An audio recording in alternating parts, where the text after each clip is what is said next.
ko sa mga Monteclaro, it's just enough to pay my debt. Kailangan ko pa ng puhunan para makabawi ako dun sa mga lugi ko. Can you actually talk to them again? Kaya mo ba ako pinapunta dito? Nagamit niyo lang ako. Ano to? Party? And I'm not invited? May merienda lang kami dito. So wala rin namang mali siguro kung makikijoin ako sa inyo. Nawalan na ako ng gana eh. Kuya! Oh my God! Carla! Carla! What did you do? Wala po akong ginagawa sa kanya! Shut up! Kasalanan mo to! Kasalanan mo lahat ng to! Hindi mo ako tutulungan? Sa'yo na lahat yan. I hope you're happy now. Hindi. Magkalimutan na tayo. Mahal na mahal kita. That won't be easy for me to forget you. Pero susubukan ko. We've tested the substance inside the bottle. It's concentrated GHB. At nakita niyo ito sa bag ni Susie? Anong tawag mo dito? Di ba drugs to? Bakit naman niya lalagyan ng drugs yung inumin namin? Who knows? Baka ikaw talaga ang target. Kailangan na natin silang paalisin sa bahay. Wala naman po talaga akong kinalaman sa binibintang ni Ruth eh. May naglagay lang po nun sa bag ko. Stop making excuses. I've decided, hindi ka na welcome dito sa bahay. Kailangan mo na umalis. Final na decision ko, Susie. Aalis ka na rito. Sige po. Paano po si Karen? Of course, Karen can stay. Pero Susie, hindi namin pwedeng hayaan pang maulit pa ito eh. Wala naman po kasalanan ng nanay ko eh. Hindi po siya dapat umalis dito. Ayoko po. Lolo. I'm sorry, Karen.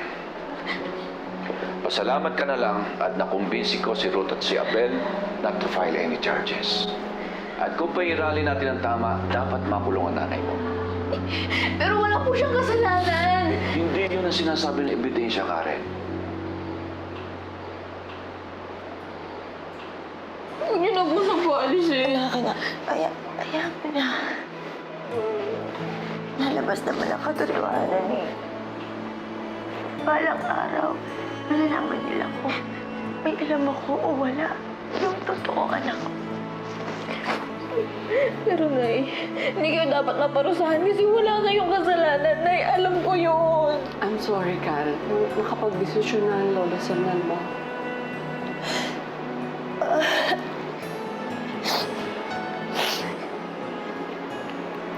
Sige ho, aalis po ako. Pero ipangako niyo ho sa akin na walang masamang mangyayari kay Karen. Oh, kasi may taong nakapagpasok ng droga dito sa bahay niyo. Hindi po ako yun.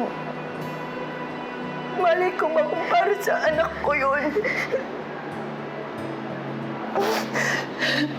Ipangako niyo sa akin.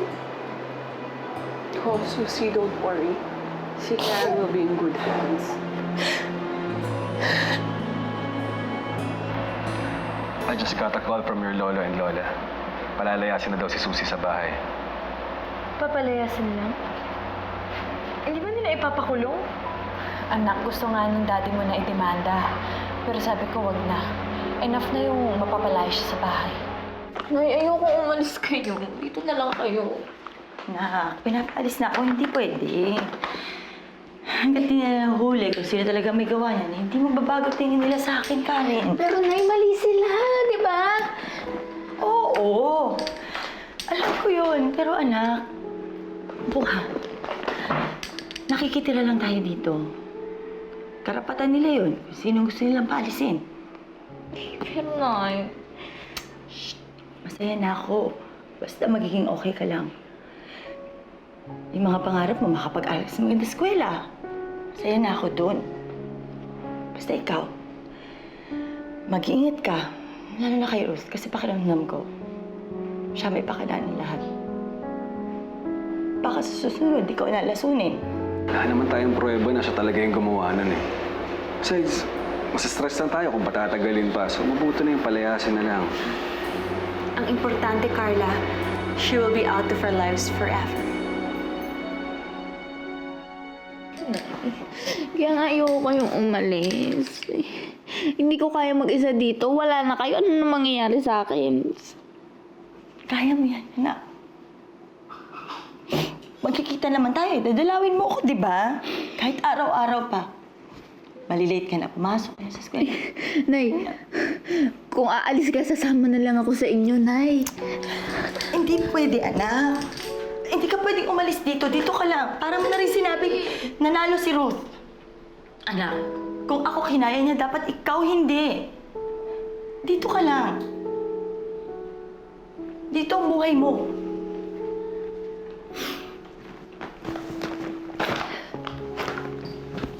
Dito may pag-asa ka pang umasenso. Anak, pag umasenso ka, parang umasenso na rin ako noon. Di ba, winner? Masaya. Ay naman eh. Aba, huwag na makulit. Sumunod ka sa akin. Sige na. Ayos mo na yung sarili mo. Gawin mo para sa akin. Para sa akin. Sige na.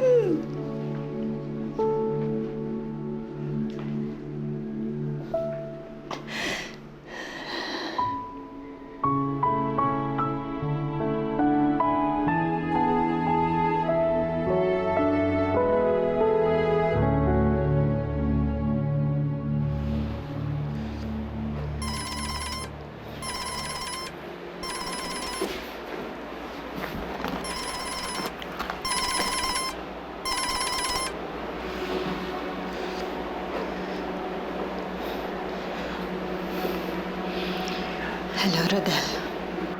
Kumusta po? Good vibes po ba yung binigay ko sa inyo? The drug you gave me almost killed my daughter. Anak niyo po yung gumamit? No, it wasn't meant for her, pero siya ang nakainom. Nanganib ang buhay ng anak ko. No thanks to you.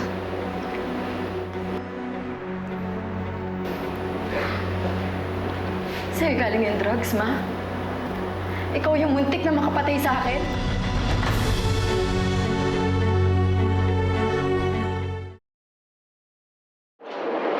Karen, kanina ka pa tulala dyan ah.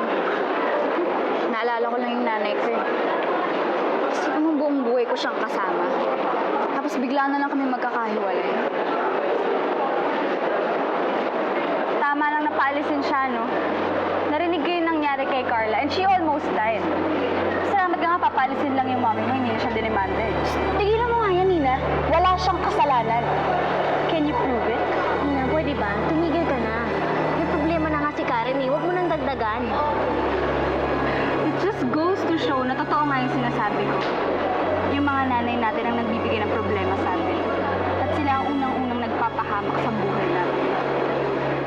My God, Carla. Anong narinig mo? Narinig ko lahat, ma. You drugged me. No. No, Carla. Hindi naman para sa'yo yun eh. Para kay Karen dapat yun. I wanna drug her because gusto ko magmukha siyang tanga at kahiya-hiya.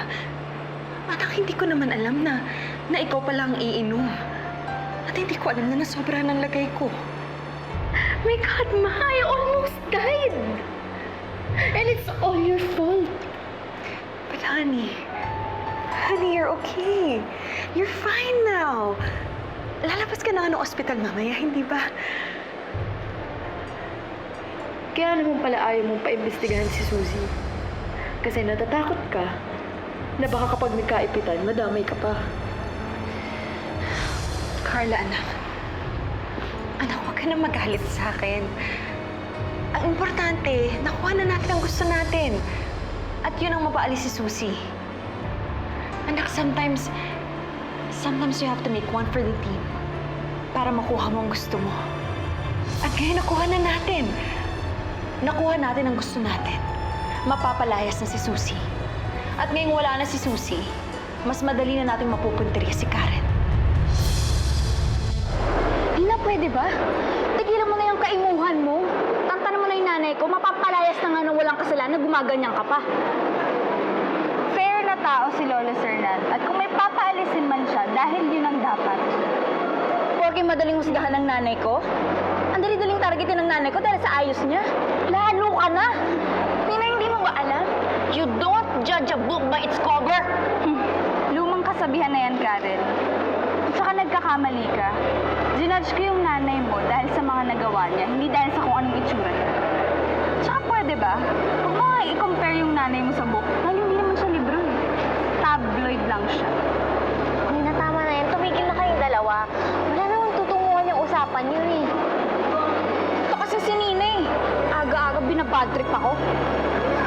Tama na, tigilan mo na yung nanay ko, pwede ba? Alam mo, hindi lang naman nanay mo yung may kasalanan dito eh. Nanay nating lahat. Dahil kung hindi nila tayo pinaampon, hindi sana nagkaganito yung buhay natin. Pag makita ko lang talaga yung totoong nanay ko. Bakit, Nina?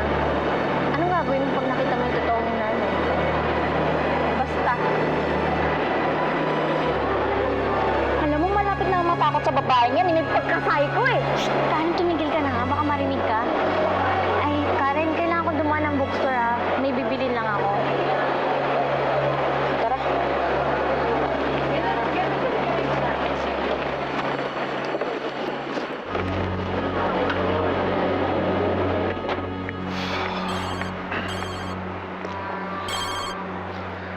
Oh, hello, Leia. Oh, kumusta? May balita ka ba kay Maggie? Well, I have got better news, Mr. Barredo. Natuntun ko na kung nasan si Maggie. Nalaman ko na ang address sa mga taong nagkukup sa kanya. Oh, ano pang hinihintay natin? Puntahan na natin eh. Gusto ko na talagang makita si Maggie. Oh, sige. Susunduin na kita, ha?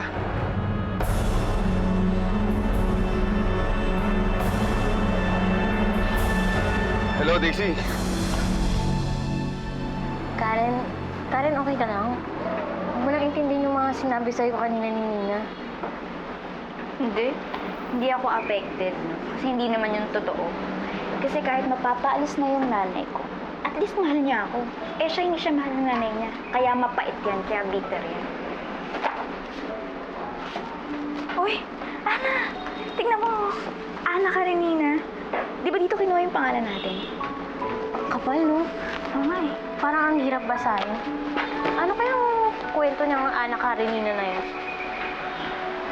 Tungkol yun sa isang socialite na hinusgahan ng lipunan dahil nangaliwa siya. Tapos nagpakamatay. Nabasa mo, Nina? Hindi. Napanood ko yung movie. Ang hirap talaga mahusgahan, no? Parang yung nanay ko, hinusgahan siya. Hindi naman socialite yung mami mo. Di ba si Nanay Maggie, mayaman din siya, tapos hinusgahan, pati ng sarili niyang ama. Tama na nga yan. Huwag na natin siyang pag-usapan.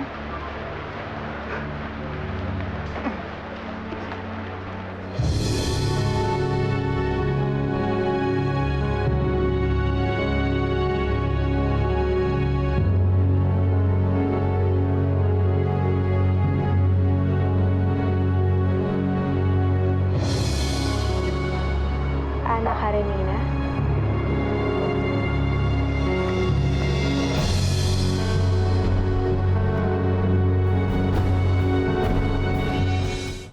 Nakakalungkot pala yung story ng Ana Karenina, no?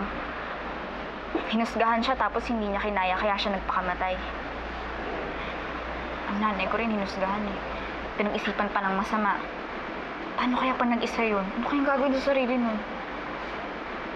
Malabo namang tabla ng suicidal tendencies yung nanay mo, no? She's not the type. Tsaka pwede ba, huwag mo nga siyang i-compare sa isang Russian aristocrat. Nina, pwede ba? Tantanan mo na nga yung paghusga sa nanay ko. At isa pa, hindi porkit napanood mo na yung pelikula, eh, alam mo na lahat. Pwede ba? Tumigil na nga kayong dalawa. Pagod na ako kakapigil sa inyo eh.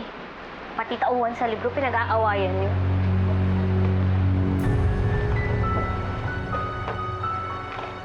Si Mami Maggie.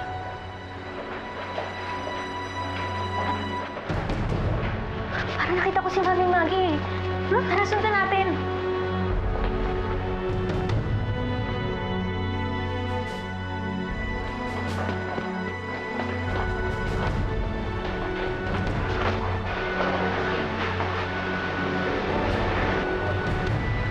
Malikmata lang siguro ako.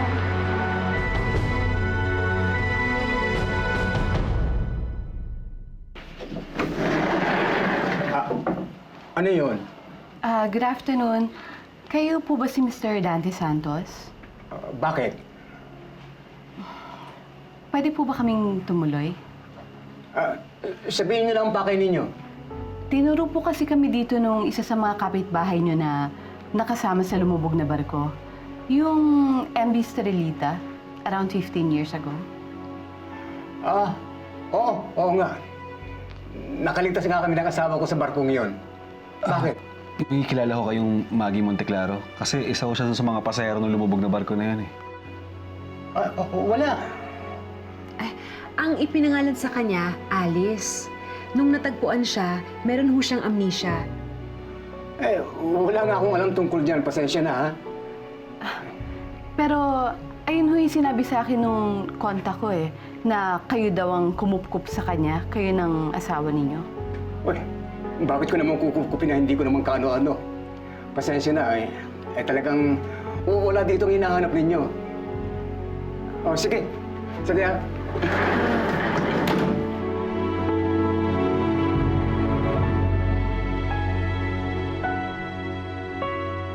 Saan na kayo tutuloy niyan, Nay? Nag-aalala ko sa inyo eh. Ikaw naman huwag kang mag-alala sa akin. Tawag nga sa akin yung kabataan ko, Survivor Susi. Tapang nanay mo. Sa dami ng pinaghirap ko. Para ito lang, wala to sisiw to, anak. Tsaka isipin ko na lang, maging maganda ang buhay mo. Okay na ako. Baka naman nabalitaan ko. Bumalik na kayo kay Kadyo. Di pa nangako na ako sa'yo. Kaya lang, miss kita. Kasi alam mo, hindi naman ako sanay nang hindi tayo magkasama eh. Kung mayaman lang ako, anak, hindi tayo maghiwalay. Kaya lang, sorry mahirap nanay mo eh. Pero Nay, hindi ko alam kung kaya ko maging masaya pag wala kayo. Narin, madaling sumaya pag maraming pera. Hindi rin, Nay. Pero tama kayo. Hindi natin kailangan magkahiwalay. Pinapaalis na ako. Ano ka ba? Kaya nga. Nay, sasama ako sa inyo. Sasabihin ko na lolo't lola, sasama ako sa inyo. Mali yung Danny na pinuntahan natin. Hindi siya yung Danny na kumupup kay Maggie. Mali yung lead mo. Hindi ba tayo pwedeng pumunta sa media at i-announce ang nangyari kay Maggie? I'll advise against it. Last option na lang natin yun just in case. At saka i-expose nyo lang ang sarili nyo sa mga manlulokot scammers. Alam ko. Tsaka traumatized si Uncle Sarnan sa ganyan eh. Remember the last time na in-announce yung paghahanap kay Ana Karenina? Nagkagulo doon sa harap ng bahay. Pero paano natin mahahanap si Maggie? Marami pa naman pangalan doon sa list ng survivors eh. Babalik na lang uli ako doon sa pag-isa-isa sa pangalan para makakuha ng maraming info. For sure, makakuha ulit tayo ng bagong lead. Sayang talaga. Mali yung Danny na nahanap natin. I was hoping makikita ko na si Maggie. Sandali lang, Nay. Uy! Teka! Hindi ka pwede sumama sa akin, anak. Bakit hindi? Paano pag-aaral mo? Yung magandang buhay mo, na ibibigay ng mga Monteclaro, hindi pwede. Nay, kung tutuusin, mas okay nga kung magkasama tayo eh. Unang-una, kung wala tayong makain, o edi sasayaw tayo, solve na yun. Nay, kaya ko mag-aral sa public. Kayo naman parang di ako nanggaling dun eh. Mas gusto ko na kayo yung kasama ko, mas mahalaga kayo sa akin kaysa sa yaman nila. Sa bagay, madami pa kayo tuturo mga step sa'yo. Ayan! Yung mga ganyan, yung mga giling-giling yan. Tama na. Sayaw tayo ulit. Ganun na yun. Pag mga ganyan-ganyan, pagpapalag ko talaga yung sa yaman nila, oh. Tama na. Tol, mukhang hindi ka na binalikan ni Susie, ha? Oo nga. Akala ko ba siyang kontak natin sa panloob na gagawin natin sa bahay ng mga Monteclaro? Kailangan ko ngayon ng pera, Tol. Huwag kang mag-alala, Tol. Ako bahala. Hindi na natin siya kailangan. Ayaw niya makisama. Eh, paano nga natin lolooban yung mansyon? Ako na bahalang dumiskarte. Sa maganda kayo ngayong dalawa. Ngayong gabi. Ngayon natin titirayan ang bahay ng mga Monteklaro. Ayos na ba? Shot.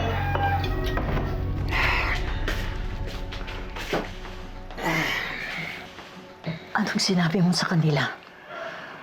Wala. Nagsinungaling ako. Sinabi kong wala siya dito. Mabuti naman. Ayokong kunin nila sa atin si Alice. Teka, baka siya na ito. Oo, nandiyan na. Tay. Halika. Tay, mano po? Si Santo, Nay. anak. Ano po? Nay, may binili po ako pasalubong puto, oh.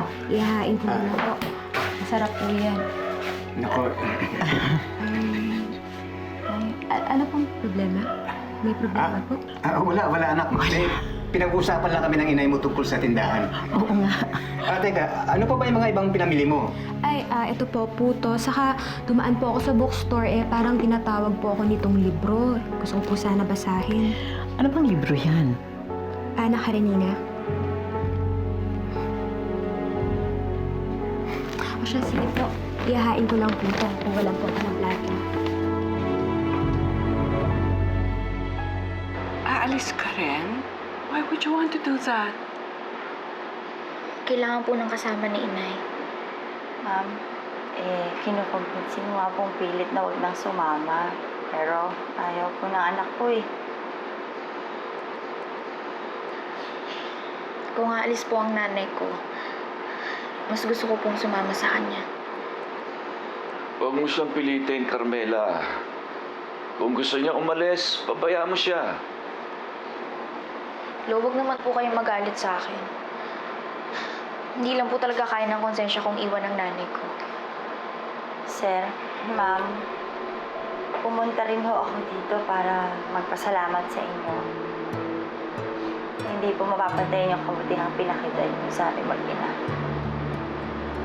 Alam ko rin po hindi kayo naniniwala wala akong kinalaman sa binibintang ni Ruth. Pero sana balang araw, mapatawad niyo po ako.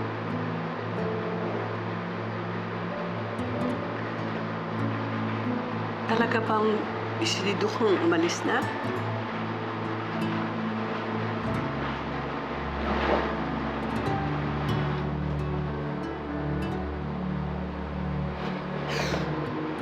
Mamimiss kita. Mamimiss ko din po kayo, Lola.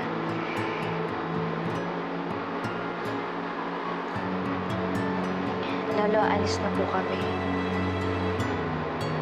Mag-iingat po kayo palagi, ha? I'm fine.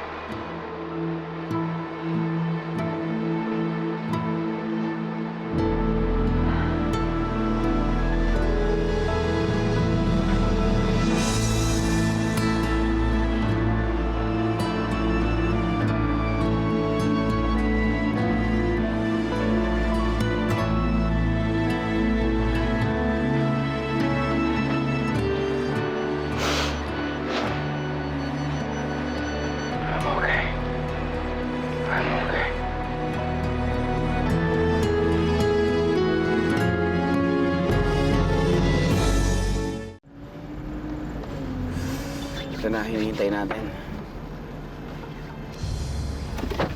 Mukhang tiba-tiba tayo dito.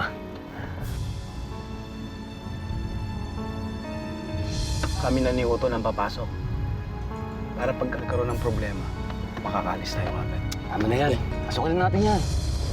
Masyado pa maaga. Anong mamaya pa? Tara na! O, dito lang kayo ha. Sige. Dali, Tol. May kutsilyo ka ba? Wala. Ito, gamitin mo. Kung sakali magkabalilyaso. Tandaan mo, kahit magkapatid tayo, kanya-kaya tayo pag nakita yung problema. Sige, ako bahala dyan. Basta mag-iingat ka lang. Anak, sa tingin mo ba tama itong desisyon natin? Hindi naman po pwedeng umalis ang nanay nang hindi kasama yung anak niya, di ba? Kaya nga. Love you too, Nay. Dito ka muna kasi may mga hiningi akong support kay Aling Berta. Kukunin ko lang. Sige po. Sige, taglipin mo na lang din yan, ha? Okay po.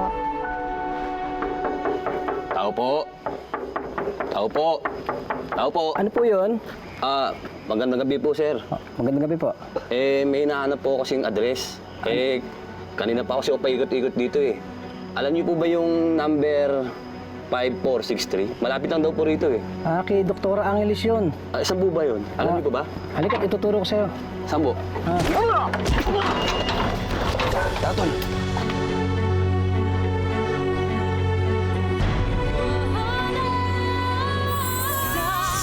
Nung una, ang gusto ko lang ay madroga si Karen at mamukha siyang tanga. Pero mas napaganda pa yung nangyari. Hayop ka? Sabi ko na ikaw may pakana nito eh. Napakawalang hiya mo! Gusto mo ng patayan! Makapangyarihan at halang kaluluwa ng binabangga mo. Wala kang magagawa. Gaganti ako at hindi niyo ako mapipigilan. Magnanakaw! Sabi ko sa'yo, maaga pa tayo eh. Kadyo! Walang hiya ka! Anong ginagawa mo dito? Magnanakaw! May nahabol natin siya. And you were pointing a gun at her. At hindi ako magdadalawang isip na gamitin yun kung sakali. Kahit ang pumatay, Ma? Yes. Kayo na pong bahala kay Aling Susie. Iligtas niyo po sana siya. Nay!